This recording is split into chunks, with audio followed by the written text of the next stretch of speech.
Hello friends, so welcome to one more video, and in this particular lecture I am going to speak about flow of viscous fluid through two parallel plates। है ना, दो stationery parallel plates हैं तो उनमें किस तरह से fluid का फ्लो होता है। And in this particular lecture specifically we are going to look into two derivations. One is the velocity distribution and other is the shear stress distribution. तो ये तो आप इसमें देखेंगे, मैंने यहाँ पे एक डायग्राम बनाया हुआ है और इसमें आप देख पा रहे हैं कि दो स्टेशनरी प्लेट हैं। एक स्टेशनरी प्लेट ये है और दूसरी स्टेशनरी प्लेट ये है, ठीक है। और इसमें फ्लूइड का फ्लो हो रहा है लेफ़्ट टू राइट, इस डायरेक्शन में फ्लूइड का फ्लो हो रहा है जैसे मैंने आपको पॉइंटर से बताया, ठीक है। और हम इसमें कुछ अजम्पशन मान के चलेंगे। अजम्पशन पहला ये है कि the fluid is suppose to be the real fluid. Fluid क्या होगा? रियल फ्लूइड होगा, मतलब जो भी रियल फ्लूइड की प्रॉपर्टीज़ है वो हम यहाँ पे कंसीडर करेंगे, ठीक है। तो पूरा फ्लो का वेलोसिटी डिस्ट्रीब्यूशन फाइंड आउट करने के लिए, shear stress distribution find out करने के लिए हम क्या करेंगे, एक फ्लूइड एलिमेंट को कंसीडर करेंगे। ये आपने एक फ्लूइड एलिमेंट ले लिया है, एक क्यूबॉइडल फ्लूइड एलिमेंट आपने कंसीडर किया है। अब इस क्यूबॉइडल फ्लूइड एलिमेंट की जो डायमेंशन है एक्स और वाई डायरेक्शन मान लेते हैं। इसमें जो इसका डायमेंशन वो डी एक्स है और वाई डायरेक्शन इसकी डायमेंशन है वो है डी वाई, ठीक है। और इसकी जो थिकनेस है फ्लूइड एलिमेंट की थिकनेस, उस फ्लूइड एलिमेंट की थिकनेस को हम मान लेते हैं 1, मतलब इसकी जो थिकनेस है वो यूनिट है, ठीक है।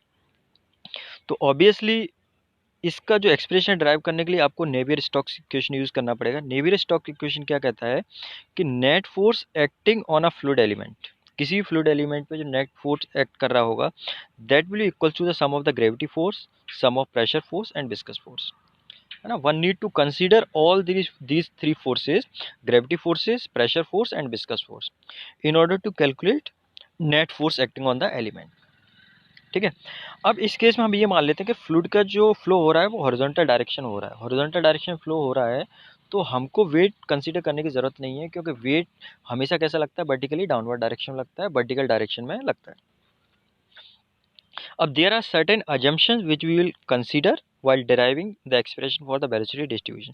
पहला अजम्पशन ये है कि फ्लो स्टेडी फ्लो है। स्टेडी फ्लो होने का मतलब ये है कि जो फ्लो के पैरामीटर हैं वो टाइम के साथ चेंज नहीं होंगे, या हम इसको ऐसे बोल सकते हैं कि जो वेलोसिटी है, फ्लो की वेलोसिटी, वो टाइम के साथ चेंज नहीं होगी। और यदि वेलोसिटी चेंज नहीं होगी तो इसका मतलब वेलोसिटी कांस्टेंट है। वेलोसिटी कांस्टेंट होने का मतलब एक्सेलरेशन क्या होगा? जीरो होगा। इसलिए आप यहाँ पे देख पा रहे हैं एक्सेलरेशन क्या है? जीरो है।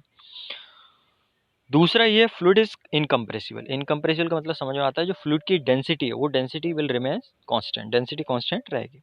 तीसरा प्रेशर ग्रेडियंट है, तो प्रेशर ग्रेडियंट को हम कैसे डिफाइन करते हैं? D P by D x. और नेट फोर्स एक्ट करेगा, उस नेट फोर्स एफ इक्वल्स क्या हो जाएगा? एम ए हो जाएगा। एफ इक्वल्स क्या हो जाएगा? एम ए हो जाएगा। एम क्या रिप्रेजेंट कर रहा है? मास। ए रिप्रेजेंट कर रहा है एक्सीलरेशन, ठीक है। और हम ये कंसीडर करके चलते हैं फ्लो किस डायरेक्शन में? Flow is in horizontal direction. अब इस पे यदि आप प्रेशर फोर्सेस की बात करेंगे तो फोर्सेस, एक तो इधर फोर्स लग रहा है लेफ्ट टू राइट, ये पी, और इस एरिया का मल्टीप्लाई कर दें तो इस फेस पे जो प्रेशर फोर्स लग रहा है वो आ जाएगा। ऐसे ये यहाँ पे लग रहा है P plus del P by del x into del X, ठीक है। ये इस फेज पे प्रेशर लग रहा है, इसमें एरिया का मल्टीप्लाई कर देंगे तो फोर्स आ जाएगा। दूसरा लग रहा होगा विस्कस फोर्स। विस्कस फोर्स को कैलकुलेट करने का फॉर्मूला क्या होता है? Shear stress multiplied by area, जिस एरिया पे ये एक्ट कर रहा है। तो आप यहाँ पे देखेंगे, इधर ये शियर स्ट्रेस का डायरेक्शन ये है, तो टाउ इंटू ये वाला एरिया का मल्टीप्लाई हो जाएगा। ऐसे ये इसमें थोड़ा डायरेक्शन का आप इधर कंसीडर कीजिए। इसका जो डायरेक्शन होगा वो कैसा होगा? Left to right. तो यहाँ पे जो शियर स्ट्रेस एक्ट कर रहा होगा वो हो जाएगा tau plus del tau by del Y into D X, ठीक है। और इसमें तो ये फोर्सेस एक्ट कर रहे हैं, और ये न्यूटन सेकंड लॉ से मोशन से आता है, sigma effect equals M A. जो net force acting on element will be equals to mass into acceleration, ठीक है। अब इन सारे फोर्सेस को मैं यहाँ पे नोट कर दे रहा हूँ। इन फोर्सेस को आपने यहाँ नोट कर दिया।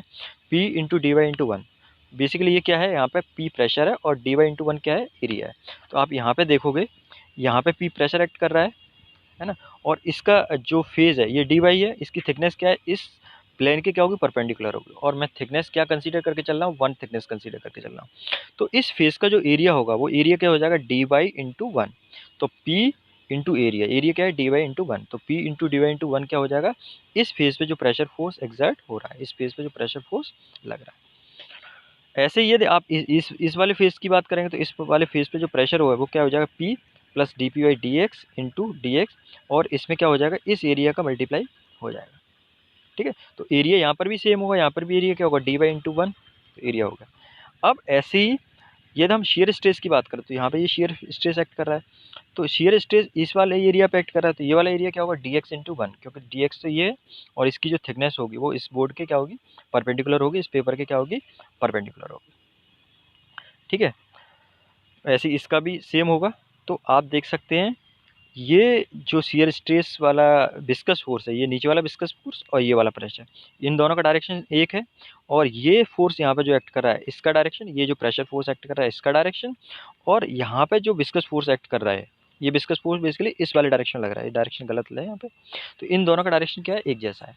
तो हम क्या करते हैं, जो forces left to right exert हो रहे हैं, लेफ्ट टू राइट जो एक्सर्ट हो रहा है उनको हम पॉजिटिव ले लेते हैं, और जो राइट टू लेफ्ट एक्सर्ट हो रहा है उनको हम क्या ले लेते हैं, नेगेटिव ले लेते हैं।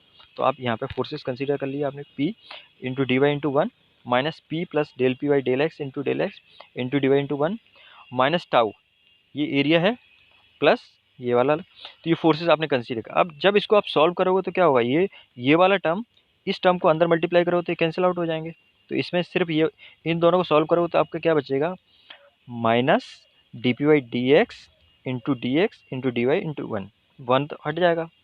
ऐसे इसको सॉल्व करोगे तो इसमें ये वाला term tau D X one ये कैंसिल आउट हो जाएंगे, तो यहाँ पे बचेगा प्लस का del tau by del Y into D Y और इंटू डी एक्स, तो ये आप यहाँ पे देख सकते हो।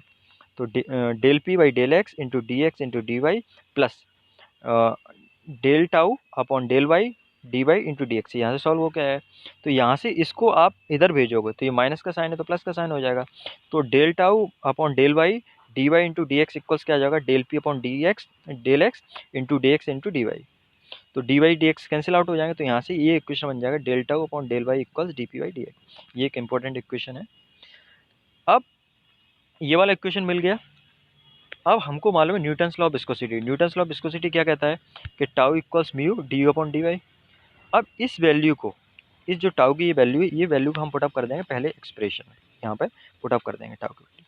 तो जब आप टाउ की वैल्यू यहाँ पे पुटअप करेंगे तो क्या आ जाएगा, ये टाउ की वैल्यू आपने पुटअप की तो डी अपॉन डी वाई, और ये टाउ की mu D you upon D Y equals ये, तो म्यू कांस्टेंट है, म्यू मैं कांस्टेंट मान लेता हूँ क्योंकि ये कोफिशिएंट ऑफ विस्कोसिटी ये बाहर आ जाएगा, तो इसको सॉल्व करोगे तो क्या आ जाएगा, D square U upon D Y square equals D P Y D x, ये आ गया। अब यहाँ पे वेलोसिटी आ गई, आपको वेलोसिटी यहाँ से निकालना है, तो वेलोसिटी निकालने के लिए आपको यहाँ समझ में आ गया कि दो बार आपको इंटीग्रेशन करना पड़ेगा, इंटीग्रेशन करेंगे तो यू आ जाएगा, यू क्या है बेसिकली वेलोसिटी को रिप्रेजेंट कर रहा है, तो आपने इसको दो बार इंटीग्रेट किया। ठीक है, और इसमें इंटीग्रेट करेंगे तो हम D P Y D X जो प्रेशर ग्रेडियंट है उसको हम क्या मान के चलेंगे, कॉन्स्टेंट मान के चलेंगे। तो इसको पहली बार इंटीग्रेट किया तो d you upon D Y equals क्या आ गया, one upon mu D P Y D x pi plus c one क्या है, कांस्टेंट ऑफ इंटीग्रेशन, ये आपने मैथ्स में पढ़ा होगा किस तरह से इंटीग्रेशन सॉल्व करते हैं। फिर इसको आप क्या किया आपने, इसको दोबारा से इंटीग्रेट किया, दोबारा से इंटीग्रेट करेंगे तो क्या हो जाएगा, U one upon mu D P Y D X by square by two C one into Y plus C to.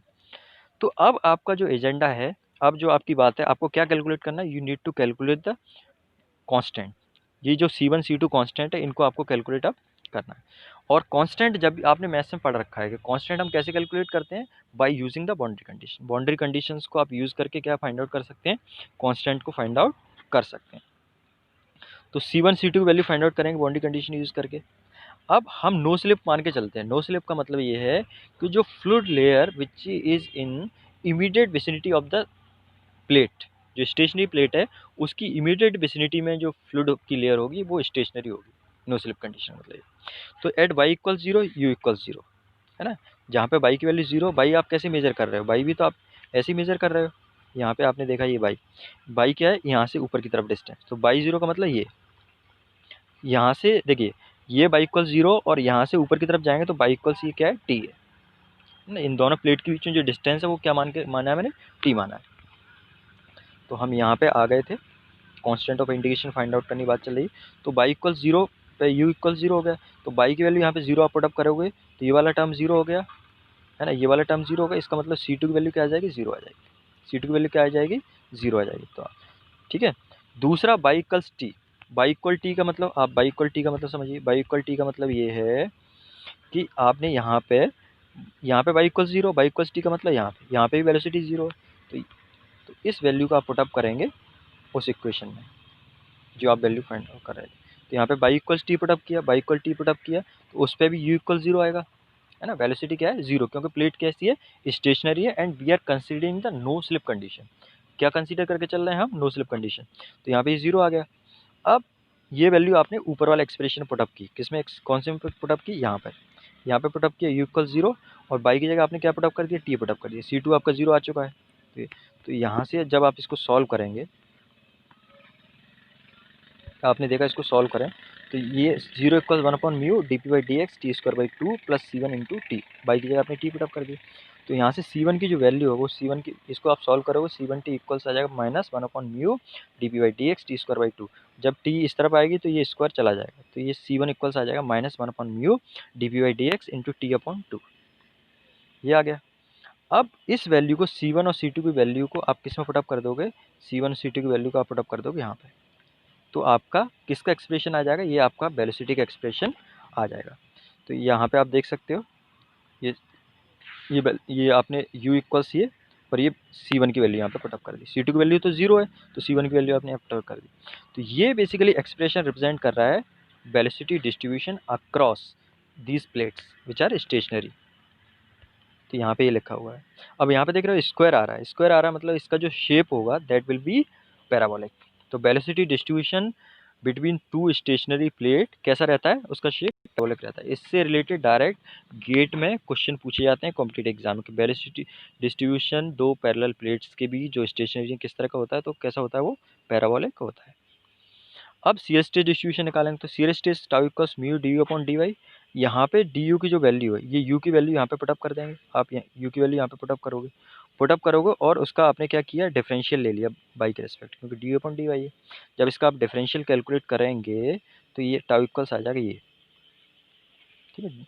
इसको डिफरेंशियल करेंगे तो ये टाउ इक्वल्स आ जाएगा u इंटू 1/2μ, ठीक है। तो यहाँ से इसको जब आप पूरा सॉल्व करेंगे, इसका बाई के रिस्पेक्ट में आपने डिफरेंशिएशन किया, तो बाई स्क्वायर क्या हो जाएगा, 2y हो जाएगा, और टी वाई का टी आ जाएगा। तो यहाँ पे टाउ इक्वल्स आ जाएगा 1/2 dp/dx 2y - t। तो यहाँ पे देख पा रहे हो ये लीनियर इक्वेशन है, ठीक है। तो मैंने यहाँ पे दिखाया हुआ है कि वेलोसिटी डिस्ट्रीब्यूशन वो कैसा होता है, पैराबोलिक होता है, इस तरह का शेप होता है, और ये शियर स्ट्रेस डिस्ट्रीब्यूशन कैसा होता है, लीनियर होता है। अब आपको एक चीज़ ये भी समझ में आ गई होगी, जैसे इसमें यदि हम बात करें कि यहाँ पर शियर स्ट्रेस मैक्सिमम कब होगा, टाउ मैक्स कब होगा, जब टी की वैल्यू 0 होगी, ठीक है। टी की वैल्यू 0 होगी तब टाउ क्या होगा, मैक्सिमम होगा। तो टी की वैल्यू 0 मतलब यहाँ पे, तो शियर स्ट्रेस की वैल्यू जो बाउंड्री है वहाँ पे क्या होगी, मैक्सिमम होगी। ऐसे ही यदि हम वेलोसिटी की बात करें तो वेलोसिटी की जो मैक्सिमम वैल्यू है वो कब आकर होगी, ये वेलोसिटी का आपने यहाँ पे निकाला है,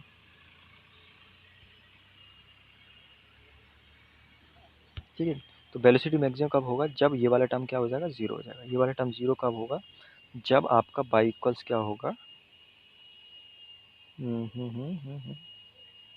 हाँ। तो इसमें जो सेंटर है ना, जिसमें आप इसको कैलकुलेट करेंगे, तो सेंटर में क्या होगा, जो वेलोसिटी उसकी वैल्यू क्या आएगी, मैक्सिमम आएगी, ठीक है।